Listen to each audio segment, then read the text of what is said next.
Boa noite. O final da história de Esther. Livro de Esther, capítulo 9.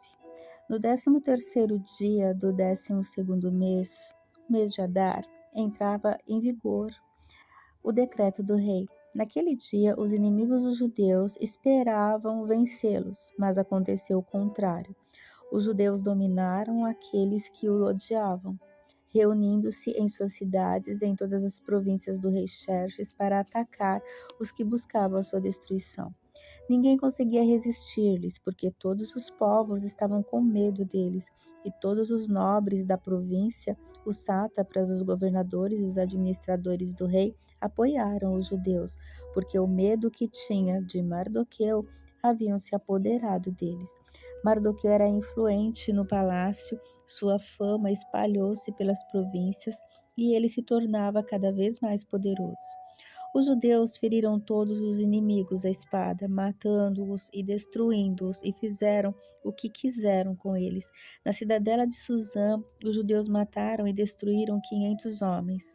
Também mataram Parsandata, Dalfon, Áspata, Porata, Adália, Aridata, Farmasta, Arisai, Aridai e Vaizata, os 10 filhos de Ramã, filho de Amedata, o inimigo dos judeus, mas não se apossaram dos seus bens. Naquele mesmo dia, o total de mortos na cidadela de Suzã foi relatado ao rei, que disse à rainha Esther: os judeus mataram e destruíram 500 homens e os 10 filhos de Ramã na cidadela de Suzã, que terão feito às outras províncias e império? Agora diga, qual é o seu pedido? E você será atendida. Tem ainda algum outro desejo? Esse será concedido a você, respondeu Esther.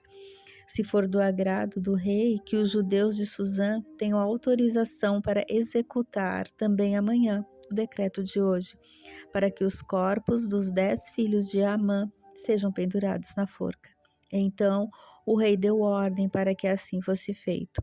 O decreto foi publicado em Suzã e os corpos dos 10 filhos de Ramã foram pendurados na forca. Os judeus de Suzã ajuntaram-se no 14º dia do mês de Adar e mataram 300 homens em Suzã, mas não se apossaram dos seus bens. Enquanto isso, o restante dos judeus que viviam nas províncias do império também se ajuntaram para se protegerem e se livrarem dos seus inimigos. Então, 75.000 deles mataram 75.000 deles, mas não se apossaram dos seus bens. Isso aconteceu no 13º dia do mês de Adar, e no 14º dia descansaram e fizeram desta data um dia de festa e de alegria. Os judeus de Suzã, porém, tinham se reunido no 13º dia e no 14º dia e no 15º dia descansaram, e dele fizeram um dia de festa e de alegria.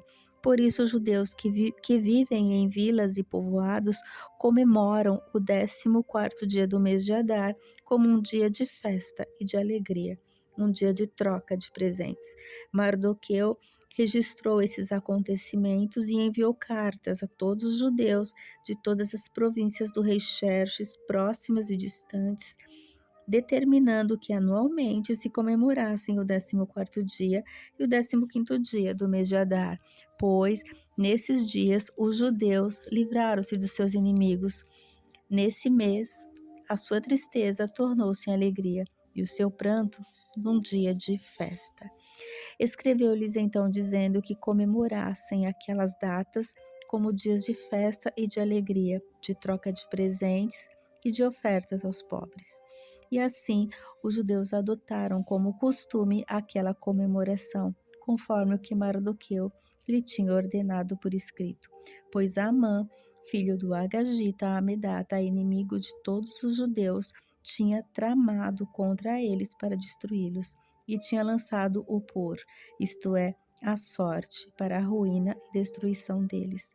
Mas, quando isso chegou ao conhecimento do rei, ele deu ordens escritas para que o plano maligno de Ramã contra os judeus se voltasse contra sua própria cabeça e para que ele e seus filhos fossem enforcados.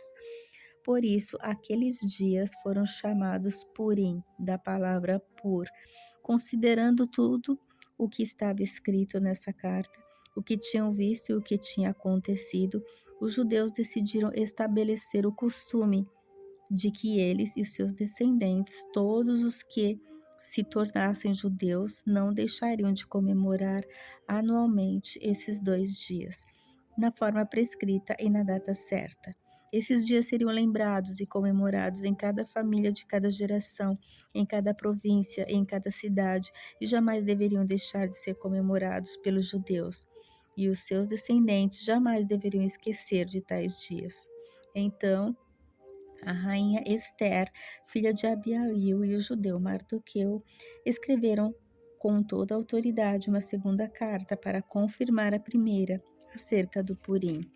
Mardoqueu enviou cartas a todos os judeus das 127 províncias do Império Xerxes, desejando-lhes paz e segurança, e confirmando que os dias de Purim deveriam ser comemorados nas datas determinadas, conforme o judeu Mardoqueu e a rainha Ester tinham decretado e estabelecido para si mesmos, para todos os judeus e para os seus descendentes, e acrescentou observações sobre os tempos de jejum e de lamentação. O decreto de Ester confirmou as regras do Purim, e isso foi escrito nos registros. O rei Xerxes impôs tributos a todo o império, até sobre as distantes regiões costeiras. Todos os seus atos de força e de poder e o relato completo da grandeza de Mardoqueu, a quem o rei dera autoridade, estão registrados no livro das crônicas dos reis da Média e da Pérsia. O judeu Mardoqueu foi o segundo na hierarquia depois do rei Xerxes. Era homem importante entre os judeus e foi muito amado por eles, pois trabalhou para o bem do seu povo e promoveu o bem-estar de todos. Fim. Boa noite.